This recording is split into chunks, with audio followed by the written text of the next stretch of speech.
اعوذ باللہ من الشیطان الرجیم بسم اللہ الرحمن الرحیم۔ السلام علیکم ناظرین، سرکار دو عالم صلی اللہ علیہ وآلہ وسلم اللہ تعالیٰ کے آخری نبی بن کر اس دنیا میں تشریف رہے۔ اللہ کریم نے جس طرح دیگر انبیاء کرام کو مختلف معجزات عطا فرمائی، اسی طرح سرکار دو عالم صلی اللہ علیہ وآلہ وسلم کی ذات کو سراپا معجزہ بنا کر دنیا میں بھیجا۔ آپ سے پہلے تشریف لانے والے تمام انبیاء کرام کسی ایک خاص معجزہ کے ساتھ مخصوص شہرت رکھتے تھے۔ مثلا حضرت صالح علیہ السلام کی اٹھنے کا معجزہ، حضرت موسیٰ علیہ السلام کا عیسیٰ کا سانپ بن جانا، حضرت عیسیٰ علیہ السلام کا مردوں کو زندہ کر دینا۔ لیکن سرکار دو عالم صلی اللہ علیہ وآلہ وسلم سراپا معجزہ بن کر تشریف لائے۔ آپ صلی اللہ علیہ وآلہ وسلم کی عادت و اتوار، آپ صلی اللہ علیہ وآلہ وسلم کا کلام کرنا، آپ پر قرآن کریم کا نازل ہونا، اس میں کئی معجزات ہیں جو سرکار دو عالم صلی اللہ علیہ وآلہ وسلم کی ذات کے ساتھ خاص ہیں۔ اگر یہ کہا جائے تو بے جانا ہوگا کہ تمام انبیاء کرام کے معجزات کو سرکار دو عالم صلی اللہ علیہ وآلہ وسلم کی ذات میں جمع کر دیا گیا۔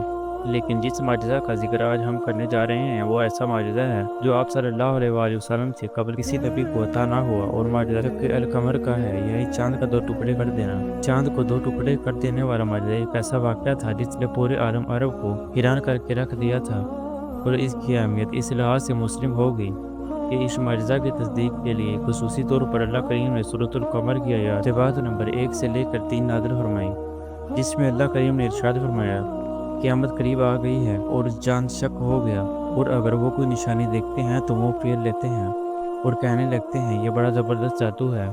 ضیاء القرآن پارہ نمبر 27۔ اس صورت کا پس منظر تحریر کرتے ہوئے صاحب ضیاء القرآن جسٹس پیر محمد کرم شاہ الزہری تحریر کرتے ہیں، کفار آئے روز ایسے معجزات کا مشاہدہ کرتے رہتے تھے جن کو دیکھنے کے بعد کوئی انسان حضور کی رسالت کا انکار نہیں کر سکتا تھا، لیکن عقل کے اندھے ان کو جادو کہہ کر ٹال دیتے تھے۔ آخرکار ایک رات ان کی فرمائش پر شق القمر کا معجزہ دکھایا گیا۔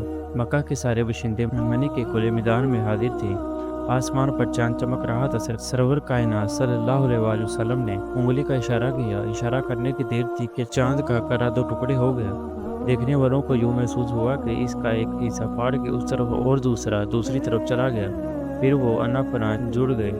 کفار یہ دیکھ کر تصویر حیرت بن گئی، ان کے پاس حضور صلی اللہ علیہ وآلہ وسلم کی رسالت کے انکار کا کوئی عذر باقی نہ رہا۔ ابو جہل بولا کہ زبردست جادوگر ہے، اس کا جادو آسمان پر بھی اثر کرتا ہے۔ بعض لوگوں نے شق قمر کی ان آیات کو قیامت کے وقوع کے ساتھ جوڑنے کی کوشش کی، اور انہوں نے اس کی تشریح میں یہ بیان کیا کہ دراصل یہ قیامت میں پیش آنے والا واقعہ ہے جس کی طرف قرآن کریم کی آیات میں اشارہ کیا گیا ہے۔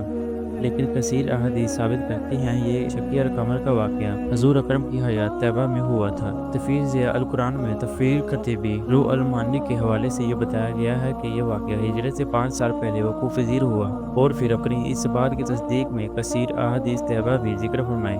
شق قمر کے واقعے کی تصدیق کرنے والی احادیث کو جلیل القدر صحابہ کرام رضی اللہ تعالیٰ عنہ نے روایت کیا ہے، جن میں سیدنا علی مرتضیٰ رضی اللہ تعالیٰ عنہ، حضرت ابن مسعود رضی اللہ تعالیٰ عنہ، انس بن مالک رضی اللہ تعالیٰ عنہ، جبیر بن مطعم رضی اللہ تعالیٰ عنہ، حضرت عمر بن رضی اللہ تعالیٰ عنہ، عبداللہ بن عباس رضی اللہ تعالیٰ عنہ قابل ذکر ہیں۔